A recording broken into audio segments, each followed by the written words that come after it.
try again and again. They are proud to learn a new word. Then they use it till they drive you crazy. They want to play the same thing over and over. Play the same tape recording, put the clothes on a doll. Parents encourage children to repeat what they must learn.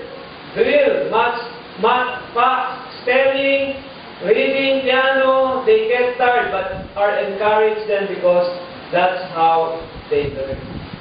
So yung pong practice and exercise makes perfect. So kung gusto nating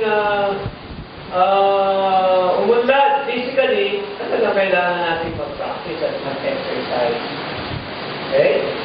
So sa Biblia, kailangan din yun. Exercise and practice are essential to spiritual growth. Ito po ang sinasabi ng Bible patungkol dyan. Hebrews 5:14, 1 Timothy 4:7. Sabi dyan, those who are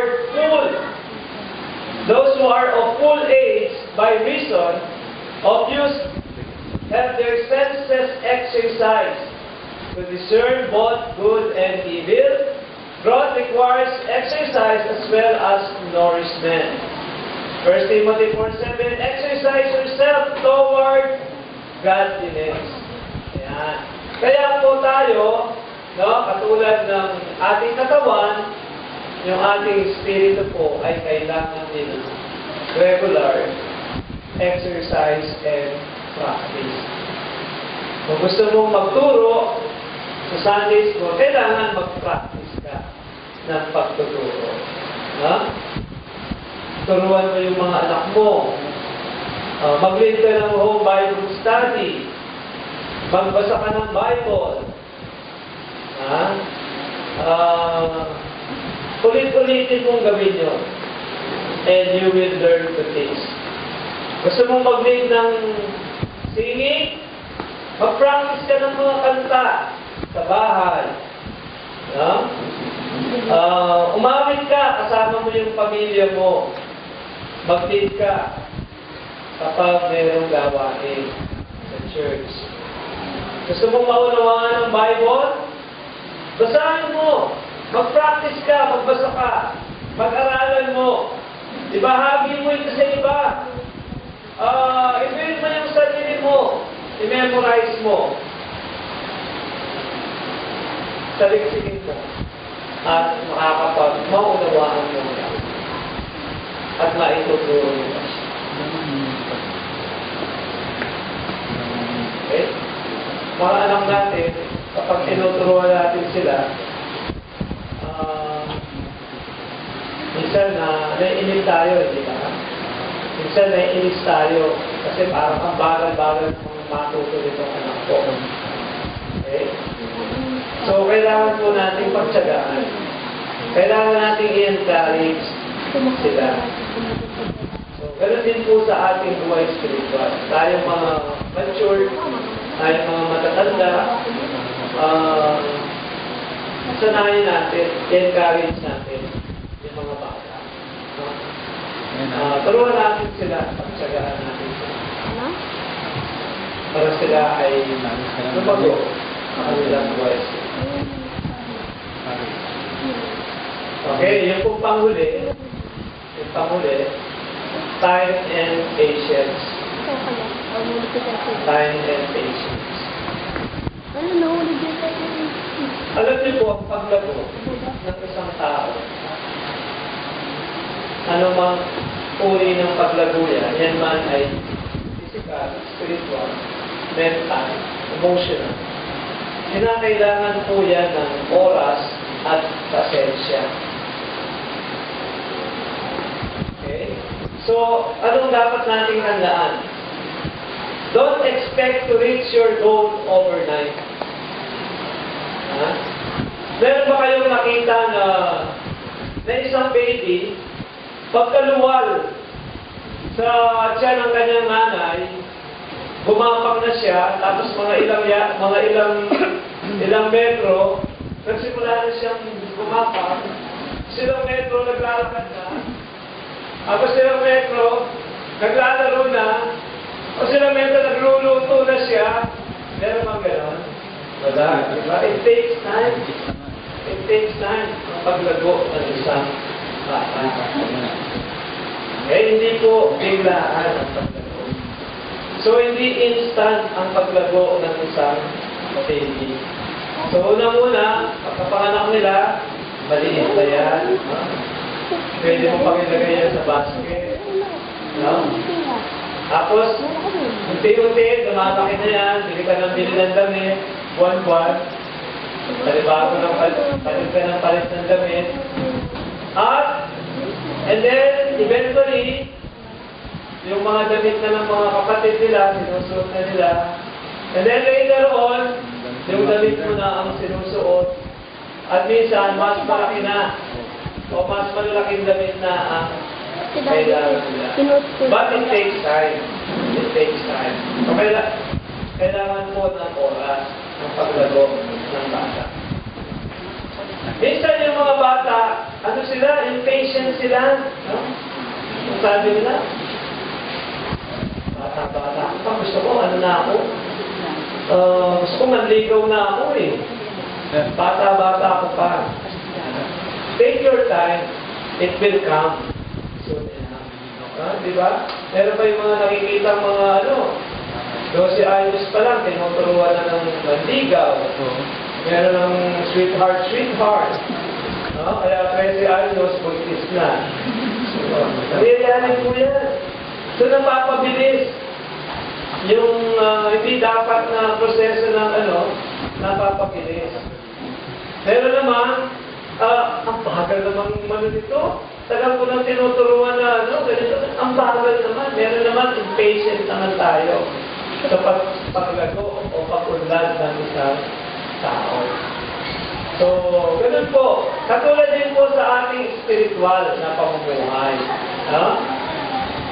Hindi kagad nagmamature ang isang mananampalataya. James 1:4, sabi po dyan, to become perfect and mature, entire, lacking nothing, we must have patience.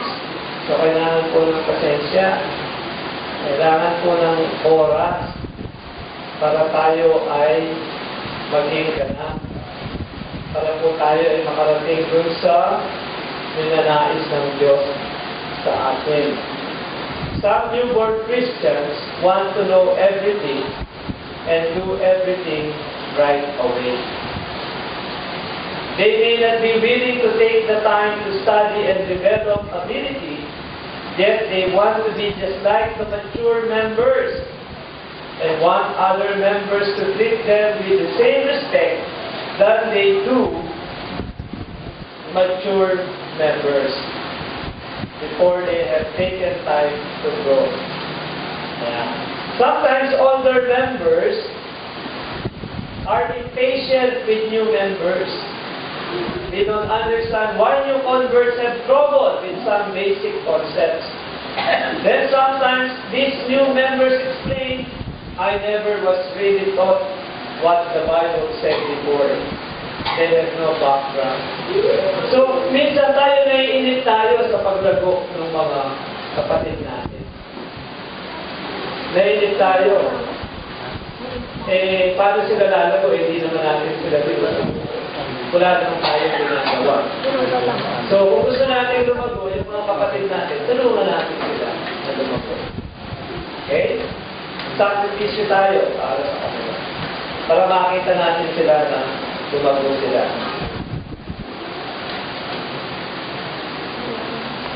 New members should not get discouraged and give up. Older members should not be impatient or overly demanding. Remember how our children took time to grow and how we had to show patience with their immature ways as they grew. But growth will come as long as people are trying and they give them time. And then,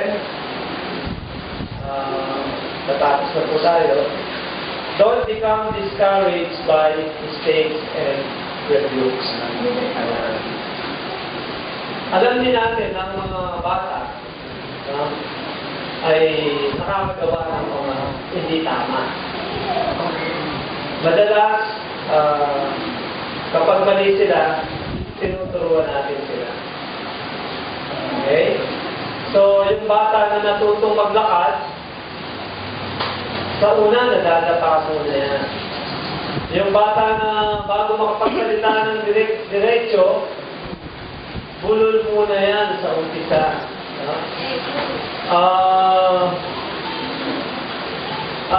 Yung bata na inuutusan natin na magtiktik ng baso, una, nakakabasag ng baso yan muna. Una, itatapon niya yung laman ng baso. Yung anak natin na tinuruan natin mag-bike, na ang galing-galing ng mag-bike, nagkasugat-sugat muna yung tuhod niyan bago natutong mag-bike. So, yun pong mga anak natin, habang sila lumalaki, nagkakamali din sila. So, kailangan natin mga magulang yung constant na pagtuturo, pangangaral, at disiplina para sa kanila hanggang sila ay maging makasama. So, kung nais natin mag-mature yung ating mga anak, kailangan natin pagtsagaan sila. At kailangan natin silang paalalahanin o paalalahanan o turuan at kung kinakailangan paluin para sila ay mahalin. So, ganun din sa spiritual na aspeto ng ating buhay. Pagka nagkamali ka, huwag kang madi-discourage.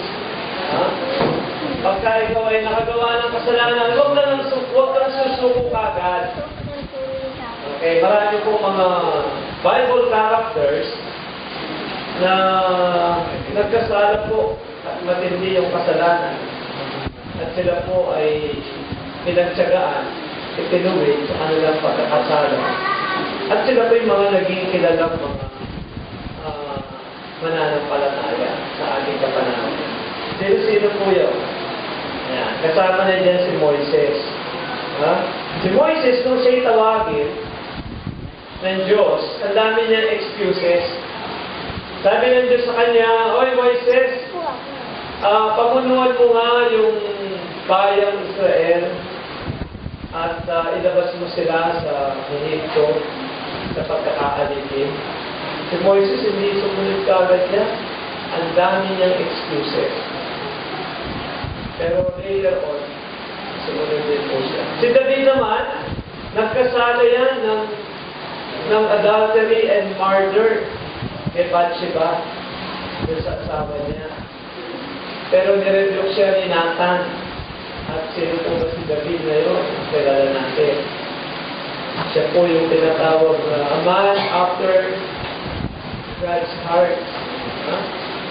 Si Peter, ilang beses niyang dininay si Jesus. Pero si